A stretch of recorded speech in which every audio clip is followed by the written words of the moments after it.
As entrepreneurs or small business owners, we usually fail to take care of ourselves under the guise that we are too busy getting things done. We have too many things on our plate. The rest of it can wait, right? But what if you could sneak in some self-care ideas that actually made you more productive so that you could get more done but in less time? Then would you take care of yourself? Let me show you the top 4 things you could do for your personal well-being and how they spill over into your productivity and your business, making you a healthier CEO with a healthier bottom line. I'm Tara Wagner, breakthrough coach and lifelong entrepreneur. I help other entrepreneurs use a holistic approach to business so they can create profits they can depend on without burning themselves out. If that sounds like your jam, be sure to check out my free training on how you can do the same. The first self-care idea that you can implement to help you be more productive is to start sneaking in movement. We all know in theory that movement is good for us, but do you actually understand how it helps you be more productive? Exercise in any form, it doesn't matter what it is, but any type of movement actually increases blood flow to the brain and hyperoxygenation, which helps your brain to function better, which means you can think clearly, you're not getting brain fog as much, you're able to clear out clutter and waste from your brain that accumulates from stress, which allows you to be more productive when you are working. But naturally, as a business owner, who the frick has time for working out? This is why we get to sneak it in. There are a lot of different ways you can sneak in movement to your day. For instance, standing or pacing while you're on the phone, forcing yourself to do 5 minutes of jumping around or exercise before you're sitting down, or 5 minutes of exercise while you're making lunch or eating lunch.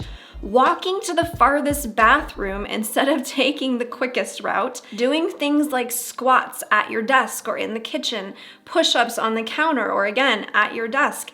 Anything you can do to just sneak in a little bit of movement here or there. Yes, ideally, we want 20 or 30 minutes of our heart rate up and our breath actually going, but if you can't do that, do what you can. Don't settle for nothing if imperfect can get you there. The second self-care idea that will help you to be more productive is to stop thinking. I know, it feels freaking impossible. That's why I'm not gonna ask you to meditate. Meditation is amazing and it has tons of benefits of its own, including more productivity. However, it takes a lot of time and a lot of practice to get to the point where meditation is actually productive for you, where it's actually beneficial and not just frustrating or exhausting. What I'm talking about here is just intentional time to allow your mind to wander. I first came across this concept in a book called Hyperfocus. He talks about how to get yourself to focus, which wasn't the problem I was having, but then he gets into the importance of allowing your mind to have unfocused time on a regular basis. Time where you're not watching television, you're not reading a book, you're not on your phone, all of those things requiring focus. Just time to allow your mind to wander however it wants to wander. True rest for your brain. And when I read that, I felt like the clouds had parted, or somebody had slapped me across the face maybe. I felt a little bit called out. That was the thing that I had been missing. And so I started to practice just mind-wandering time where I am not listening to anything, no podcasts, no books, nothing. I'm just allowing my brain to go wherever my brain wants to go and not allowing it to get too deep into any one thought. Doing this has been an absolute game changer for me. It's refreshed my brain. It's made such a difference in my own mental fatigue or brain fog that now I can actually get more done because I have time for my brain to actually rest. As business owners, our brain is always on. This is an opportunity for you to turn your brain off. So what are some examples of ways that you can do this? Try sitting down and just staring off into space. Try going for a walk without your phone or without any distractions.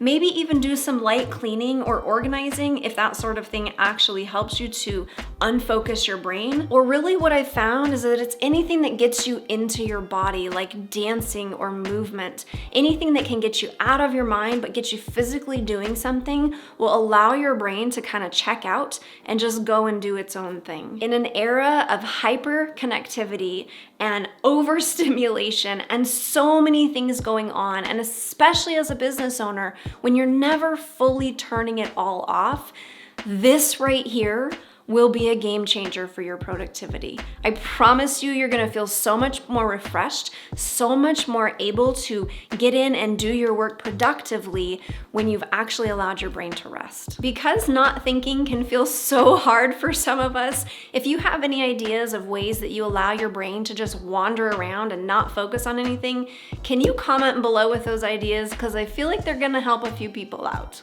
By the way, it's much easier to allow your brain to rest when your business operations aren't a scattered mess.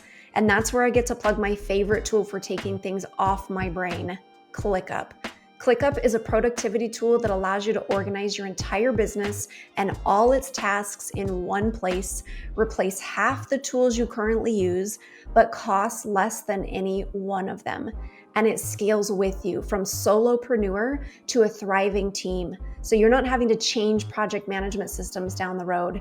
If you're not yet a CLICKUP fanatic, click the link below to learn why they've been my favorite tool since 2019 and a sponsor I'm proud to have. Self-care idea for productivity number 3. Drink your water, damn it. I know that it is so easy to ignore this one or to think we're getting enough when we're drinking coffee or tea, things that are diuretics and can actually dehydrate you.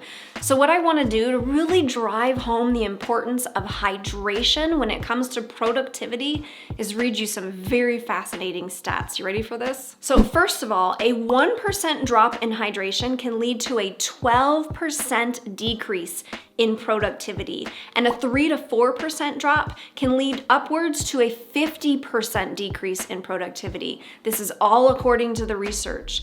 This means you're going to see a difference in your concentration and your attentiveness, concept learning, critical thinking, memory, reaction time, and accuracy, especially during complex tasks. You have to remember that 90% of the mass of your lungs is actually water, 85% of your blood is made up of water, 80% of your skin is water, 75% of that freaking brain of yours is in fact water, 75% of your muscles are water, and even 24% of the human bones consist of water. I didn't even know that was possible, but that is a thing. This is why your body needs water, because it is made up of water. Water is the stuff of life. It keeps things moving and it keeps your brain functioning. If you are dealing with brain fog, an inability to concentrate, overwhelm, fatigue, muscle strain, aches and pains, start with drinking water. But not just any water. You need to make sure that your water has minerals, sodium, magnesium, potassium, calcium. All these different minerals actually help your brain and your cells to function properly. But highly filtered or purified water is lacking those things.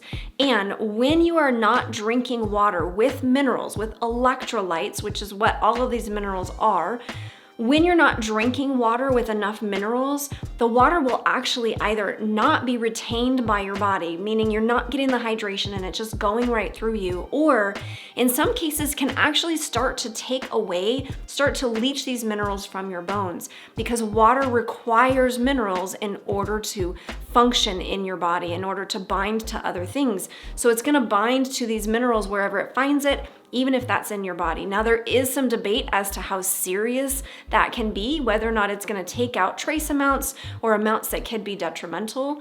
But regardless of what that says, you still need to make sure you're getting these minerals because your body relies on them. A super simple way to do this is to add a little bit of sea salt to your water, or go out and get some electrolytes, something that you can add to your water. It will flavor it a little bit for you and make it easier to drink more. The general consensus is that you need to take your body weight, cut it in half, and that's how many ounces of water you should be shooting for every day. You can actually maneuver that number around based on your activity level, based on how hot it is, how much you're sweating, how dry it is in your climate, and all of those things. So you may need a little bit more, you may need a little bit less, but the most important thing is to drink water with minerals and see how you feel. That's gonna give you the biggest indication as to your own hydration levels. And then the fourth self-care idea to help you increase your productivity is to pick up a hobby. You know what those are? You remember those? Those things outside of work that you do just for fun, that you do not monetize, and you just do it to relax or fill your cup or spend time with the people that you love.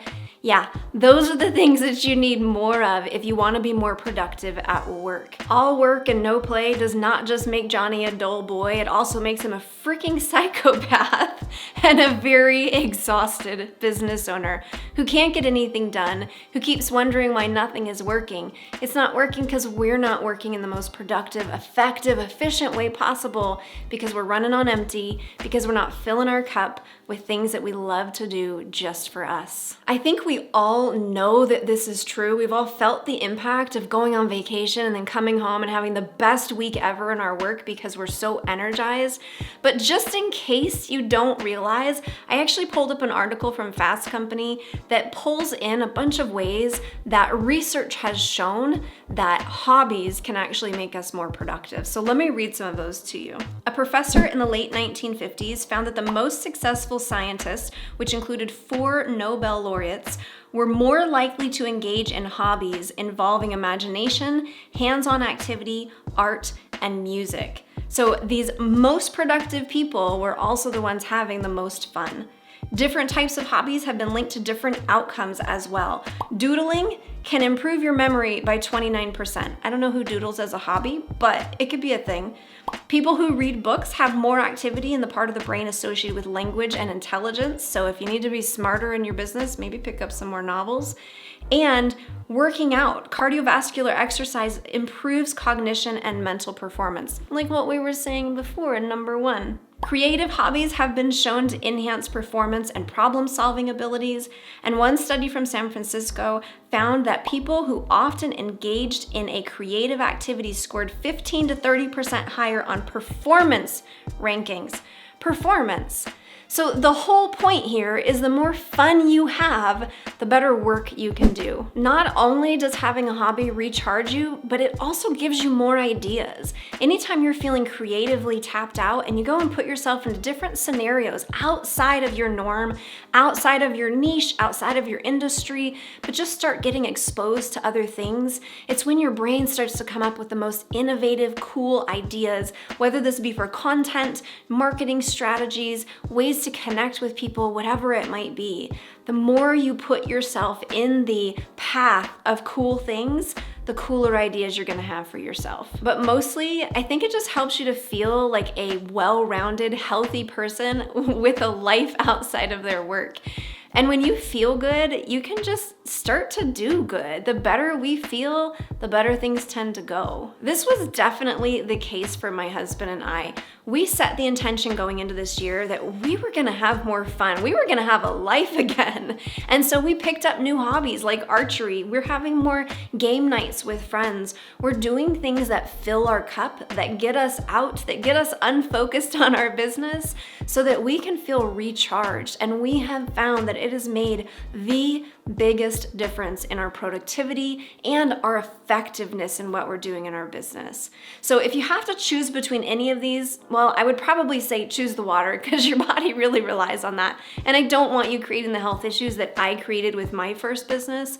But if you have to choose second to that, I would say pick up a freaking hobby because you need to fill your cup if you want to have enough to give into, pour into your business. And as always, if you are in business and dealing with burnout yourself right now and trying to figure out all the different things that need to be figured out so that you can get out of that situation, I encourage you to check out my Healthy Hustle approach. My free class, How to Use a Holistic Approach to Create a Profitable Business Without Burning Yourself Out, will show you the top 3 mistakes small business owners are making and introduce you to the approach and strategies I teach within the Breakthrough Boss Inner Circle to help you build reliable profits working less than 40 hours a week. You can find the link for that class in the description below. Be sure to give this video a thumbs up if you found it helpful, fist bump in the comments, and let me know your biggest takeaway. And check out these other videos to help you avoid burnout and be more productive as well. Thanks for watching. I'll see you in the next one.